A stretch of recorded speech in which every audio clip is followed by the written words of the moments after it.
그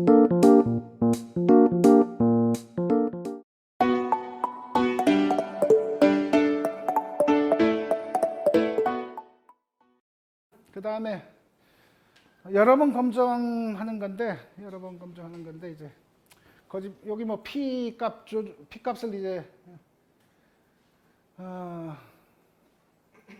이 P값 조정이 여기 뭐 1.5좀 얘기했고 이것도 쉬운 말이고 P값 조정은 뭐냐면은 한 번 검증하는 게 아니라 여러 번 하다 보면 아까 얘기한 대로 어떻다 그랬죠? 바스트 서치 이펙트가 있어서 P값이 이제 뭐랄까 우리가 원하는 P값이 한 번 나와버릴 수가 있어요.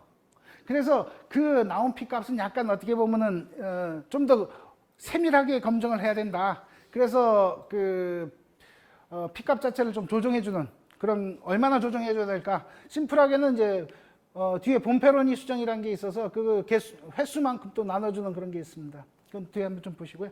그다음 과대적합 오버피팅은 뒤에 이제 나오니까 한번 좀 보시면 될 것 같고 여기 P값을 조정해주는 그런 게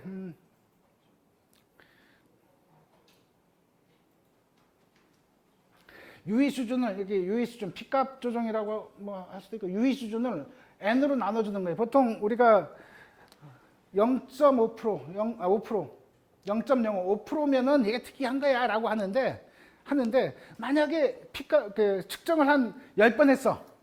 10번 하면은 특이하다 0.5% 100에 5번 0.5%로 이제 알파값 유의 수준을 조정해 줌으로써 그 바스트 서치 이펙트를 이제 막는 거예요. 다시 말해서 우리가 100번 한 번만 측정했는데 그 P값이 이제 0.5% 그러니까 5% 그쪽에 들어가서 의미가 있네. 그렇게 하지만은 10번을 했을 때 하나가 이제 그 안에 들어갈 확률이 높아지는 거기 때문에 유의 수준을 그만큼 낮춰주는 거라고 한번 보시면 돼요. 심플하게 이제 이런 식으로 이제 뭐 이해하면 되고요. 요게 이제 오버피팅인데 오버피팅 과적합이라고 혹시 책에서는 과적합 얘기를 좀 하고 있죠. 머신러닝 하면은 이제 너무 훈련을 많이 하거나 그러면 이제 과적합 문제가 생기는데 그게 이제 어떻게 보면 여러 번 아까 얘기한 요 P-밸류 조정 알파 유의 수준을 조정해 주는 거랑 좀 비슷해요. 여기 보시면은 파란색하고 빨간색을 이제 구분하는 모델을 만들었는데 요렇게 만드는 게 이제 좋다 이거죠. 요렇게. 근데 과적합이 되면은 요런 것까지 이제 다 요거까지 이제 훈련되면서 너무 훈련을 많이 하면 요렇게 울퉁불퉁해지고 이제 요 녹색하고 까만색하고 어느 게 모델이 좋은 것 같나요? 까만색. 왜 까만색이 좋죠? 새로운 데이터. 그렇죠. 그러니까 그냥 이렇게 보면은 잘 그냥 생각하면 왜 녹색이 더 좋지 않냐? 100% 맞췄는데 뭐.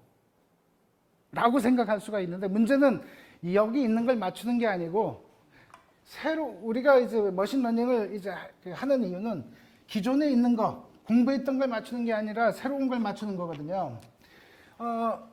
제가 예를 많이 드는 건 뭐냐면 두 개의 이제 정규 분포를 한번 생각해 볼까요? 하나는 평균이 제로고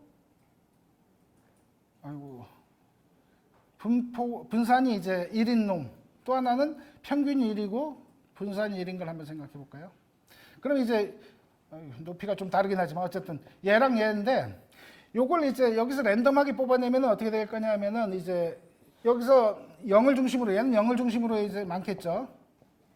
얘는 뽑아내면 0을 중심 여기가 좀 개수가 많이 있을 거고 이렇게 이제 분포가 되고 얘는 1이 많겠죠. 근데 여기 요 부분은 섞일 거다 이거죠. 여기는 요 부분은 섞일 거예요. 그럼 머신러닝 모델을 어떻게 만들어야 되냐? 샘플을 딱 했는데 우연히 여기 점이 있어. 얘를 하려면 얘까지 얘라고 표현을 해야 될 것 같아요.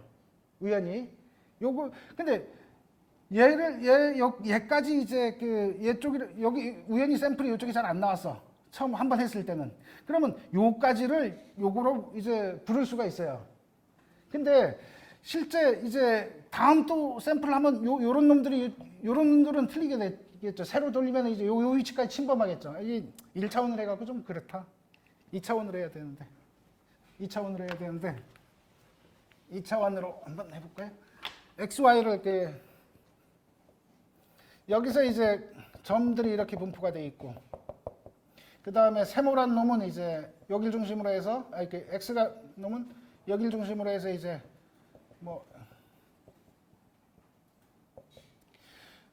요 두 개의 분포를 나눌 때 요 가운데 0.5를 기준으로 이제 나누는 게 제일 좋은 모델이잖아요. 우리가 이론상으로 그런데 과적합을 하다 보면은 이제 요 중간에 랜덤하게 나온 그 샘플에 맞춰지는 거죠, 샘플에. 아이고, X가 잘 안 보인다. X. 점이 동그라미.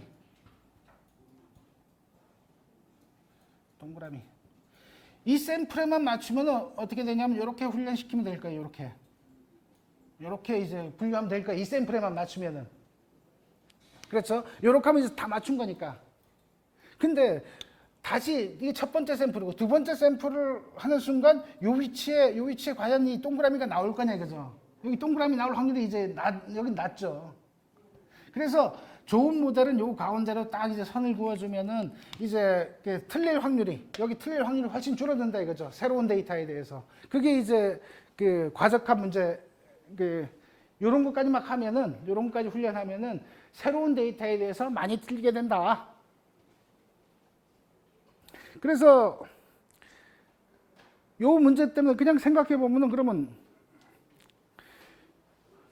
요거랑 똑같이 이 과적합을 피하려면 어떻게 해야 될 것 같아요? 과적합을 피하려면 그걸 하기 위한 게 이제 홀드아웃이라는 얘기를 하는데, 우리가 이 문제를 다 이제 줘버리면은 그거에 대해서는 답을 다 맞춰버리니까 훈련을 안 시킨 데이터를 따로 띄워놓는 거예요. 다시 말해서 그 데이터 중에 홀드아웃 얘는 띄워놓고 얘 갖고 훈련시킨 다음에 얘로 테스트 해보는 거죠. 얘로 테스트 해봐서 얘로 점수를 낸다 이거죠. 훈련은 얘로 하고. 그럼 여기 그 두 개가 있는데, 스탠다드 홀드아웃은 기본적으로 홀드아웃은 요거예요. 홀드아웃인데 스탠다드 홀드아웃은 뭐냐면 이게 보통 리유저블 홀드아웃은 뭐냐면은 폴딩 K-폴드라는 얘기를 좀 해요. 뒤에 K-폴드는 뒤에 나오니까 뒤에 한번 얘기를 할게요. 일단 홀드아웃만 좀 보시고요.